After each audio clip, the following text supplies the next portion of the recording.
All right, we're back. Economic Justice Law Review Weekly Scholarship Digest. I know it's weekly, which means we should have been doing this last week, but I'm late. My bad. And then we just move forward. As a matter of fact, I'm going to try to do another one by tomorrow just so we can kind of keep some type of regularity. I know it's for me more than it is for you, so hopefully you bear with me. The purpose of these things, the Economic Justice Law Weekly Scholarship Digest, I want to bring these things to you. I'm going to bring new scholarship on race, economics, and law to you. But really, at its bottom basic point, it's for me, right? Every week, I need to keep myself abreast of the scholarship out there that impacts on race, economics, and the law. And I'm just going to do that every week and share it with you. So I'm a little late this week because of things that have been going on. But we're going to keep it moving, and we're going to try to keep it regular. So I'm going to try to do another one tomorrow, but maybe it'll take a couple of days. That's the interesting thing, I guess, about the internet and YouTube and Instagram is once you put it on there, the date doesn't even really matter. Anyway, again, I'm your host. I'm DreSmith, SmittyBanton, a law professor or former law professor for 14 years. I'm not an executive director, Economic Justice Law Review. I used to teach at Penn State, Dickinson, Florida International University, Widener University, Delaware School of Law, and the Howard University School of Law. I've written several books and articles on racial economic justice, and this is my continuation of it, dealing with systemic or structural racism as racially asymmetric market failures and imperfections. That is a framework that I've developed to try to describe racism in economic terms. The argument is, the counter argument by those that follow Gary Becker and all those that use economics as a shield or against charges of racism, they believe a free and fair market is intolerable, does not tolerate racism, and that you don't even need civil rights laws because the market only sees green and will get rid of racism all by itself, which does not, then how did racism even get there in the first place, right? Why? Because the market is not fair and free. A fair and free market is not just one that you create up in your mind and write about. It has 4 assumptions. It has 4 requirements. It has 4 principles. A free and fair market, the ones that the economists at University of Chicago, Pennsylvania, wherever you go, they talk about. This free market that they're talking about has elements to it that if it doesn't exist, then it's not a free and fair market, and it's not going to do what they say it's going to do. So first of all, everybody is supposed to be a profit maximizer. Right? Everybody's supposed to be a profit maximizer. Everybody would sell their own child for the right price. And we know that's not true, right? That is how firms are created, and their legal charters require them to do so. And as a matter of fact, we're legally recognizing B corporations that are not profit maximizers. We also have nonprofit institutions, et cetera, et cetera, et cetera. Secondly, a free and fair market requires perfect competition. Perfect competition to an economist means everybody can enter any market they choose or leave any market that they don't like, right? And again, capital. Do you have the capital to enter any market that you choose? And this applies to people, businesses, or institutions. And capital has 4 elements. Do you have the financial capital? Do you have the human capital? Do you have the social capital? Do you have the political capital? Anywhere those, we know that those are imperfect, but we also know that they are racially imperfect because of a racial wealth gap. We know that profit maximization is imperfect between individuals, but we also know that it's racially asymmetric, right? That certain folks are discouraged or encouraged to pursue entrepreneurship more than others. Some people are persuaded to be more giving than others, right? We can switch over to gender if we wanted to. A free and fair market, according to economists, also has perfect information. That's ridiculous, right? So not only is it imperfect, and the government has a responsibility to help eliminate fraud and lies, but also support truthful information. We know that information in this marketplace is asymmetrically imperfect, that the information about Black people differs from the information about white people. The information available to Black people in the aggregate is different than the information that is available to white folks. So the myth of Black inferiority, the school to prison pipeline, they're not produced by a fair and free market. They are the proof that a fair and free market does not exist to begin with. Again, a free and fair market to a neoliberal, or I don't even want to call it neoliberal, but a free market fundamentalist economist, Gary Becker, Ronald Coase, especially when we talk about Ronald Coase, there are no transaction costs like taxes. There's no transaction costs like crime, torts, accidents, pollution. We know that's untrue. We know that the market's imperfect in that respect.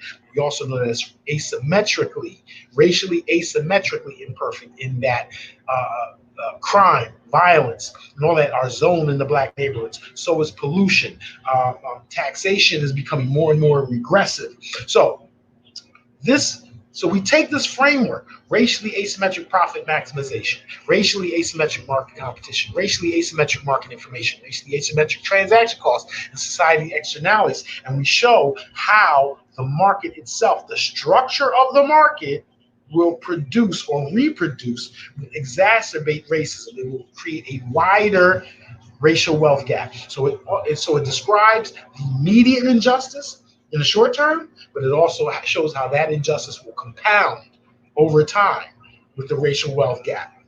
So that's what we're doing, is taking every paper that we see that deals with race and converting it or describing how it can be categorized into economic terms. So the three papers that we're here to talk about today, 7 minutes in, we're just getting to talk about the papers. 7 minutes in, the three papers we're talking about today, Cho and Marzan, Labor, Trade, and Populism, How ILO and WTO Collaboration Can Save the Global Economic Order.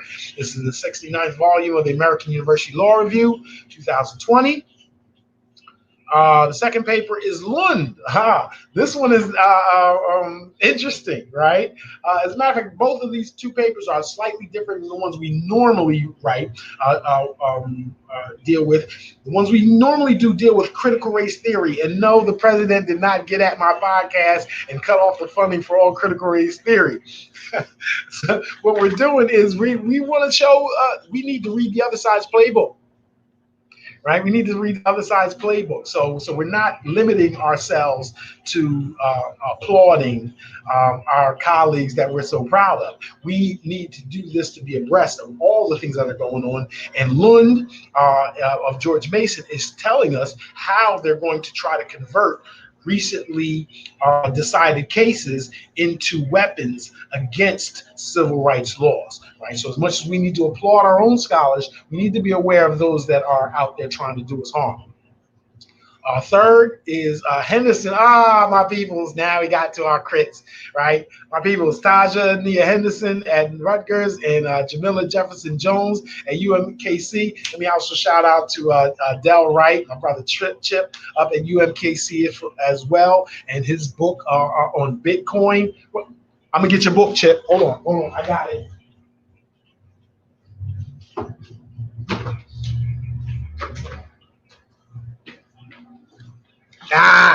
Yeah, Chip, I got your joint. I already busted open. You know that. So let me promote your joint right here. Bitcoin, Blockchain, and Crypto by Del Wright Jr. Chip. Y'all don't know him as Chip because I know Professor Wright since the University of Maryland days. Did you know Del Wright Jr., Chip Wright, Professor Wright, tax professor, was the editor of the Black Explosion, the Black newspaper at University of Maryland. I want to say when Aaron McCruder was at University of Maryland, when the author of the Boondocks, when Big Tigger was at Maryland, all these folks, right? Corey Dade, CNN reporter. It was a great time back then.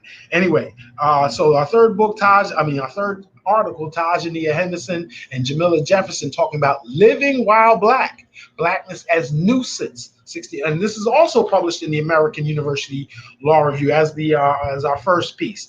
So living while black, especially, just a year ago, 2 years ago, we were talking about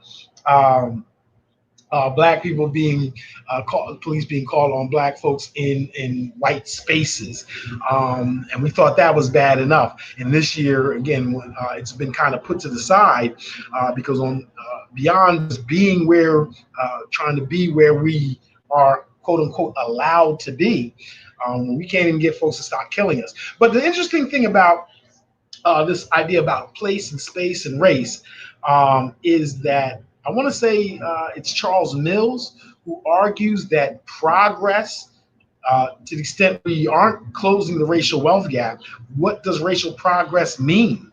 And I want to say his argument is that it is limited to greater movement, greater freedom of movement, greater liberty than our recent ancestors had here in the United States. And yet, this trope of living while black and being killed by police if you're in the wrong place, if you're getting called on police if you're at the wrong pool or golf course or your own apartment complex, right?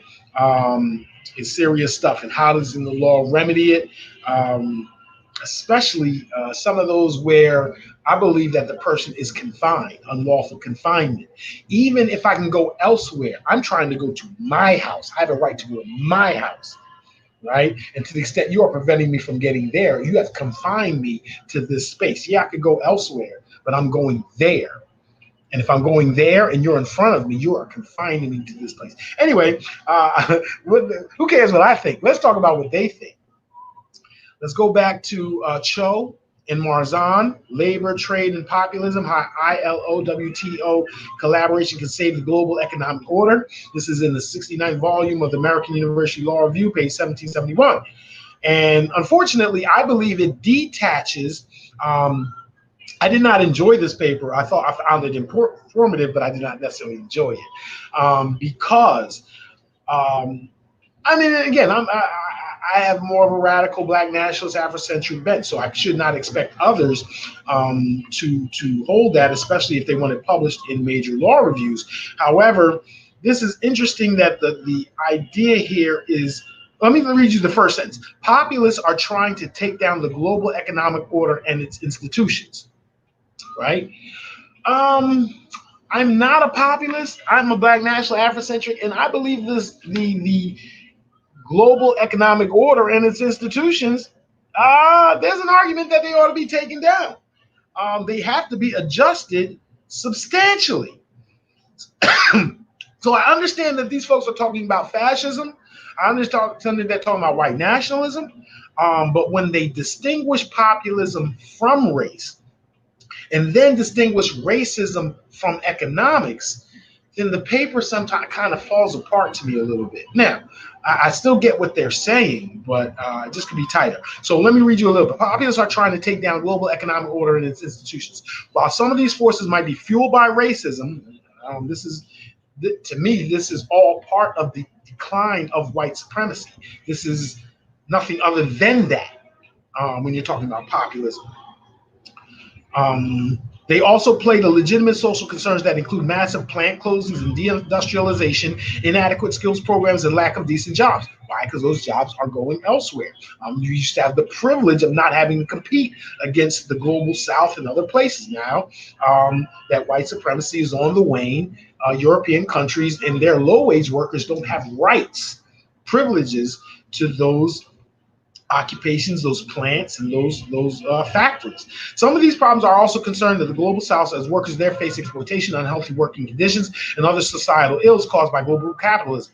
In light of these problems, this article argues that the International Labor Organization should design new conventions on lead firm liability and mass layoffs. Now, strengthening the International Labor Organization is something that progressive people should do. I criticize progressives and socialists when they do not support labor unions, particularly when it comes to labor unions for black athletes, right? Who are in inherent vote socialist system where their the profits of their work, that should inure to them, is redistributed to white athletes, the non-revenue sports, to the general scholarship fund. And the people that earned it, the people that created that revenue, are limited. They have a price ceiling that would be against the Sherman Antitrust Act in any other context, right? But because we all went to these colleges, right, we want them to work for us for as cheap as possible. We're owners of these people as much as anybody else. And so when progressives and socialists do not join Ed O'Bannon's movement to organize youth labor in sports, then for me, there's a hypocrisy going on. And then there's also there's a hint of Herrenvolk socialism, as it was under FDR, where Social Security, where other government programs were held exclusively, labor unions were exclusively, the benefits thereof inured exclusively to white folks. And even if some trickled down to us, again, I use the word trickle down purposely. That's not enough. That's not good enough. Okay, back to the paper. By populism, and following the lead of political philosopher Jean Werner Mueller, we refer to a political movement that targets elite whites while creating a unitary, undifferentiated conception of the people. And this, again, this undifferentiated conception of the people is white normative, with identical interests and aspirations in which feels legitimately entitled to dominate in politics. Hence, while perhaps anti-elitist, populism hides an authoritarian tendency trying to homogenize nations that are necessarily differentiated. Populism is therefore anti-pluralistic and undemocratic. Again, I believe this paper does not fully appreciate the distinction between neoliberal and neoconservatism. Neoconservatism are elites that fuel populism, right? Because the vulgar have to be given a heightened sense of nationalism to set them against others, foreign or domestic, real or manufactured, and that is how they are in fact controlled, right? So populism is not actually revolutionary. It is not actually against the elites if we all elites if we distinguish between the neoliberal and the neoconservative ones.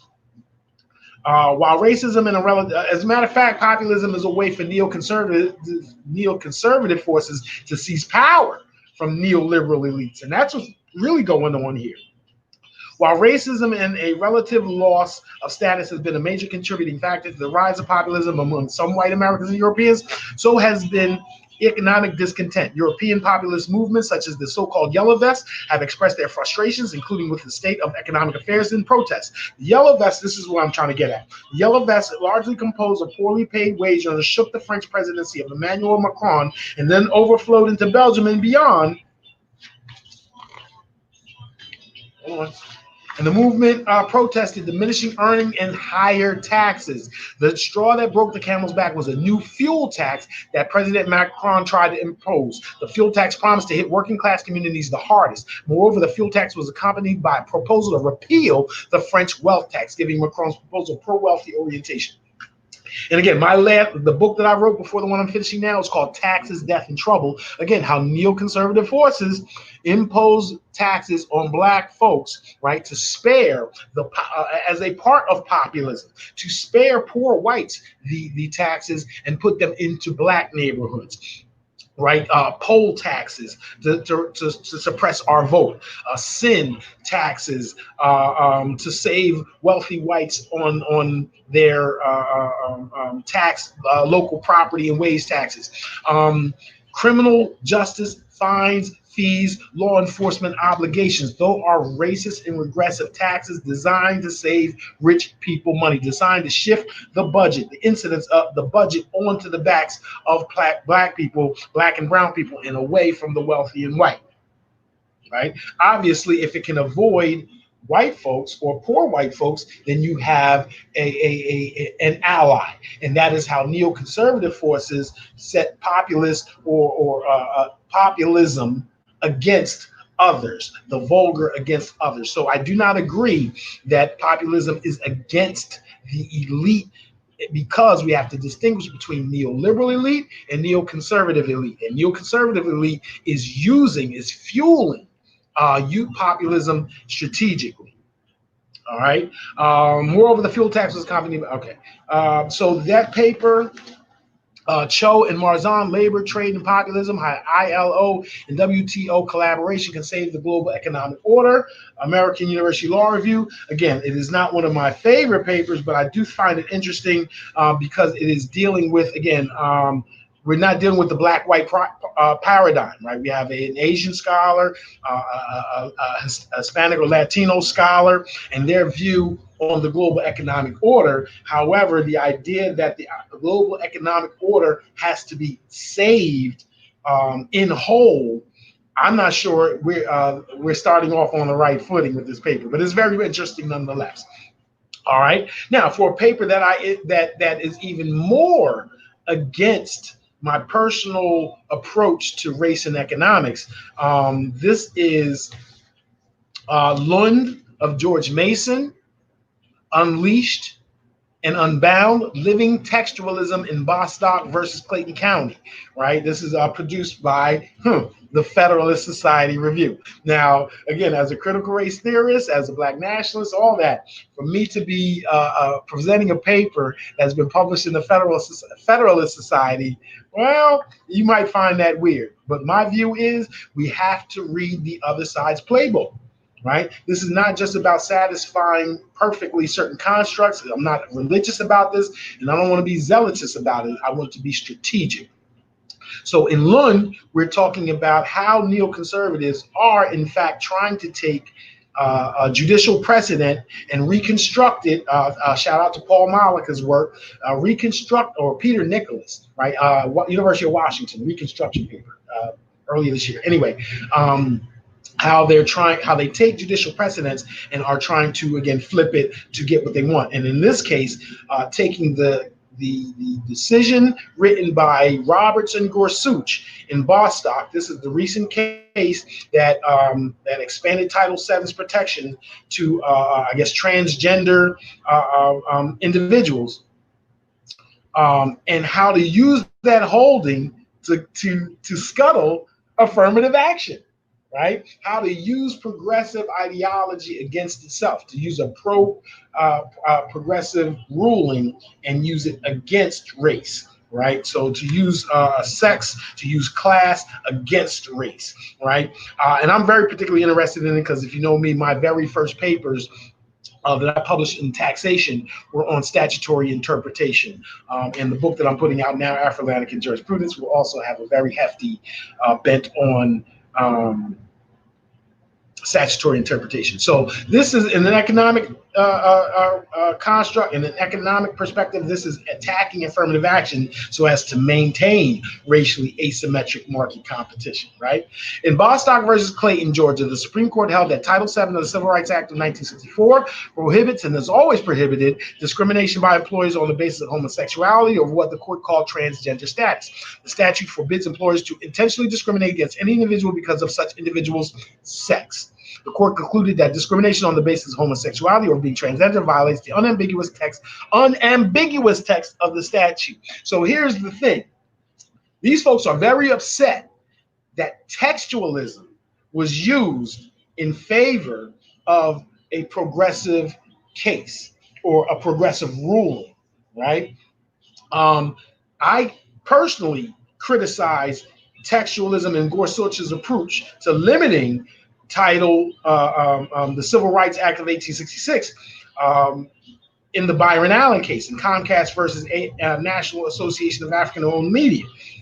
There, they heightened the standard from motivating factors to the but-for test in cases dealing with Section 1981 of the Civil Rights Act. Here, they're talking about the motivating factors test in Section 1983 and how to interpret it in a way that scuttles affirmative action, right? That prevents the statute from doing what it wants to do. And that is even or level the playing field, creating a more meritocratic society, eliminating racially asymmetric market competition. They want it to maintain, they want it neutered so it does not affect, so it maintains racially asymmetric market competition. Listen to this. The result in this case would not have been much of a surprise in the period during which Justice Anthony Kennedy held the controlling vote on issues dealing with sex, and especially homosexuality, but the 6-3 majority opinion in Bostock was written by Gorsuch and Roberts. The majority opinion has virtually no policy analysis or political rhetoric, and it lacks the kind of inflated pseudo-philosophic pontification that Kennedy favored. He's talking about scientific realism here, for those that are statutory interpretation fan. So not just an attack on purpose or modern dynamics, but attack on even scientific realism, the idea that the law can see or should recognizes the consequences of any particular interpretation or decision, so long as it can be verified or through scientific analysis to ensure its likelihood or probability. But even that is too much for the hardcore formalists who want to rely strictly on text, because text, on the one hand, can be limited when you're asking for civil rights, and then it can be manipulated and avoided if you're talking about taxation and the way in which elite people are, elite folks in the United States seek to avoid the constraints of law. The opinion's analytical approach resembles a theory known as, this is important if you're a fan of statutory interpretation, and I encourage anybody that's interested in economic justice and law to be interested also in statutory interpretation. The opinion's analytical approach resembles a theory known as living original, and this is living originalism is pioneered by Professor Jack Balkin. Living originalism. It is an extension of the living Constitution, right? It is taking it even further and battling formalists on their own grounds, right? Something that I believe critical race theorists ought to do more often, and what I'm trying to do in Afro-Atlantic and jurisprudence when it comes to critical race theory and law economics. I'm diverging right here. Bostock, during the last decade, this approach to constitutional interpretation has been gaining steam in the legal academy. Bostock seems implicitly to extend the approach beyond the academy, beyond the field of constitutional law, and even beyond the limits recognized by its academic adherents. So somehow they're so mad at Gorsuch and Roberts that they find that all of a sudden, because they found in favor of homosexual people and use textualism to do it, that they are now somehow more progressive and more radical than progressives or radicals. They're pissed off. This is really interesting, kind of funny too.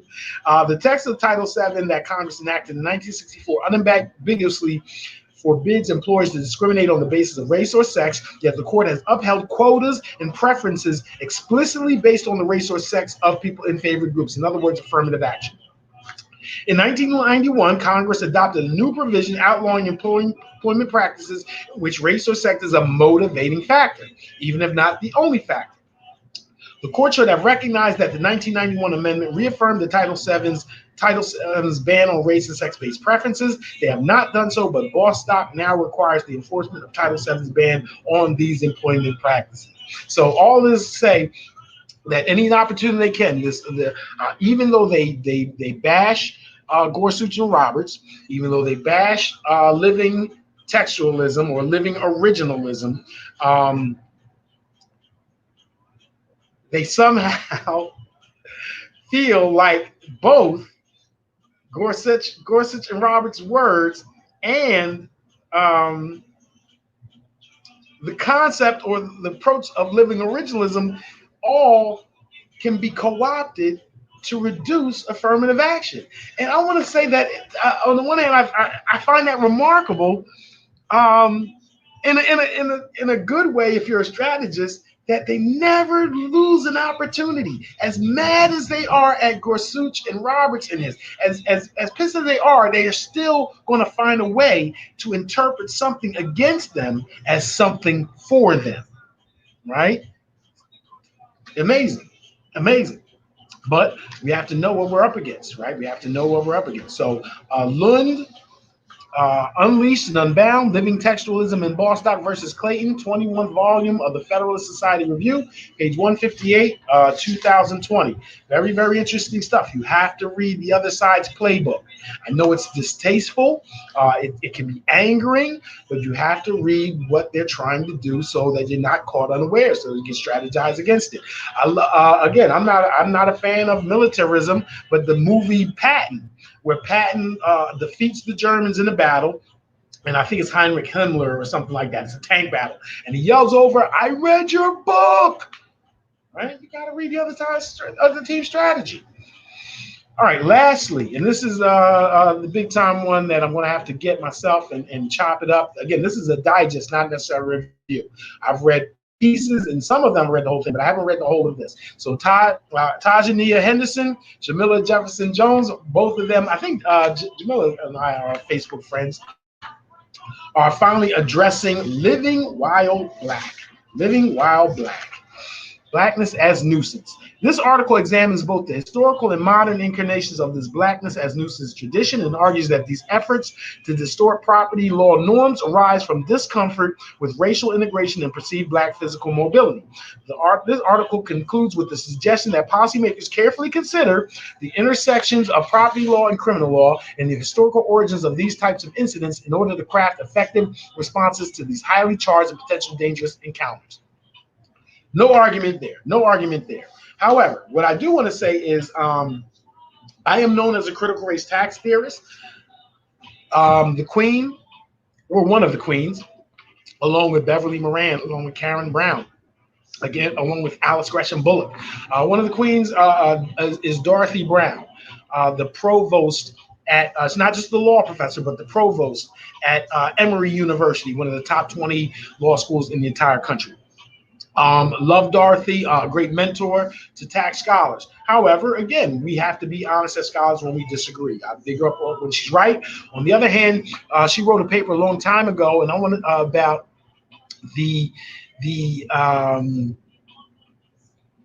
about buying homes in black neighborhoods, how black home ownership keeps black people poor, right? Because white homes appreciate faster than black homes. Now, I have an internal beef with it because it's not white homes, it's homes in neighborhoods that are over 10% black. A neighborhood that's over 10% black is still not a white neighborhood, right? Still not a white neighborhood. Anyway, her point is, if you're going to invest in real estate, that you have to, and you're going to get the same returns, then you're going to have to be buying homes in white neighborhoods, right? I get her point. Absolutely. And if you're trying to over invest in real estate, buying the block, it is a challenge to those who suggest we should buy the block. But first of all, everybody necessarily should have a home, right? And if you have any wherewithal, it is no advantage. It is the advantages of home ownership far exceed those of renting. And Dorothy Brown has written on that herself, right? So when we're talking about buying our particular home, if we want to match the returns of white people, we would also then have to buy in a white neighborhood. But here's the problem with that. In this paper, again, Living While Black highlights it. That's only dealing with financial capital, but there's 4 types of capital: financial capital, human capital, social capital, political capital, and constantly moving towards a white neighborhood, constantly moving out of black neighborhoods so that I can get the highest financial return can reduce my own human capital to the extent I am subjecting myself and my family to microaggressions. And we're talking about living while black. It also can be a loss of social capital. It can also be a loss of political capital. So absolutely, I totally, there's nothing wrong with her facts. However, for black folks to move into white neighborhoods and then always move again to a whiter neighborhood, as soon as you see other black people coming in the door, that's what that requires, right? Taking that seriously requires that you have to run away from black people every time you see black people, all right?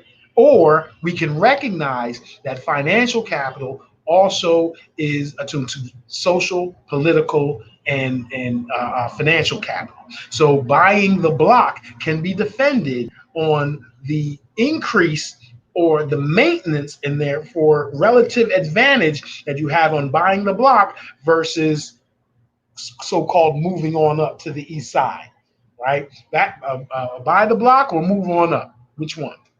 All right. So, Todd, I know I took it somewhere where they don't take it, but I think I think a lot of times we need to weave our scholarship. We publish certain papers and we address them as if it's kind of a silo when it interacts with lots of other papers that we have. And I think we should even put together books and edited projects that recognize that, because these two papers and then Olatunde Johnson's Equality, Law, Pluralism, I could see a way where you could weave all of those together. And you're saying to yourself right now, well, do it, Professor Smith. I probably should.